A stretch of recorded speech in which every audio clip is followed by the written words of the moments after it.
गया तो वहां पर उन्होंने ज्योतिषी को बुलाया, ब्राह्मण को बुलाया धृतराष्ट्र ने, और ये कहा कृपा करके बताइए कि युद्ध कौरव पांडवों के बीच में होने के लिए जा रहा है, वो किसी की पक्ष में युद्ध जाएगा, जीत किसी की होगी। तो ब्राह्मणों ने बताया, ज्योतिषी ने बताया कि जिस पक्ष में भीष्म पितामह जैसे योद्धा हो, द्रोणाचार्य जैसे महान योद्धा हो, कर्ण जैसा योद्धा हो, तो भला कौन हिला सकता, उनको हरा सकता है, परास्त कर सकता है। तुम्हारी पक्ष में युद्ध जाएगा, तुम्हारी विजय होगी। महाराज ने युद्ध की तैयारियां करवा दी हैं।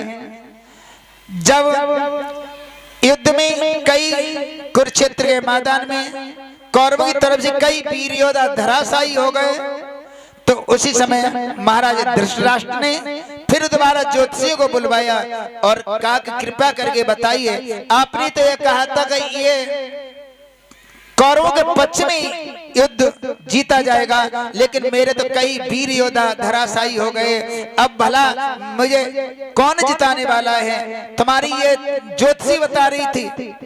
जब ज्योतिष को खोल करके देखा है तो ज्योतिषी ने कहा, हे राजन, उधर कोई न कोई ऐसा व्यक्ति है जो इनको ग्रह को भी बदल दिया, उसने ग्रह के मुखों को बदल दिया है।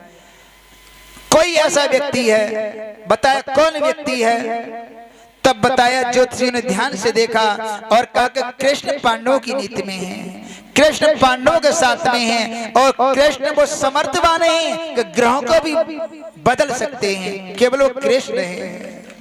हम कृष्ण की शरणागत जाते हैं, कृष्ण की स्मरण करते हैं, तो हमारे जो ग्रह को तो कृष्ण बदलते हैं, लेकिन हमारे सारे कष्ट को दूर कर देते हैं और भगवान अपने सद्मार्ग को पकड़ा देते हैं। कृष्ण हमारा एक ऐसा है, हमारे जीवन के लक्ष्य को बदल सकता है।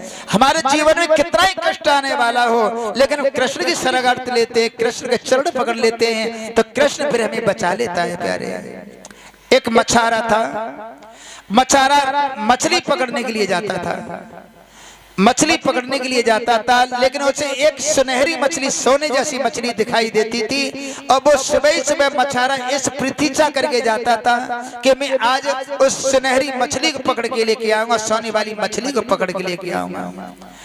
लेकिन उसने कई वर्ष व्यतीत कर दी, जाता है, लेकिन सोने वाली मछली उसके हाथ नहीं आती, सोने वाली मछली उसके हाथ नहीं आई। एक बार वो दुखी हो गया, कई वर्षों बाद बैठ गया और कहा, मछली, आज सुनहरी मछली, तू मुझे दर्शन नहीं देगी, तू कौन है? दर्शन नहीं देगी तो मैं लौट करके नहीं जाऊंगा, इसी तालाब पर अपने प्राण दे दूंगा। उसी समय मछली प्रकट हो गई। तब मछुआरे ने कहा, कृपया करके बताइए, इतने दिन हो गए, आज तक मैंने तुम्हें पकड़ क्यों नहीं पाया? तब उसने, मछली ने बताया कि आप जब जाल फेंकते थे ना, मैं झपट के तुम्हारे चरणों में आकर के बैठ जाती थी, तुम जाल फेंकते तो तुम्हारा जाल दूर फेंकता था, दूर वाली मछली फंस जाती थी और मैं तुम्हारे चरणों में बैठ जाती थी तो मैं बच जाती थी, इसलिए तुमने मुझे पकड़ नहीं पाया। हम भगवान की शरणागत बैठ जाते हैं, भगवान के चरणों में बैठ जाते हैं, भगवान की शरण ले लेते हैं, तो ये दुनिया की फिर माया प्रपंच, इसमें हम फंस नहीं पाते, फिर भगवान हमें बचा लेता है, भगवान के चरण बचा लेते हैं हमें। इसलिए भगवान की शरणागत जो भी व्यक्ति जाता है, मेरा गोविंद उसे अपना लेता है। वैसे तो कोई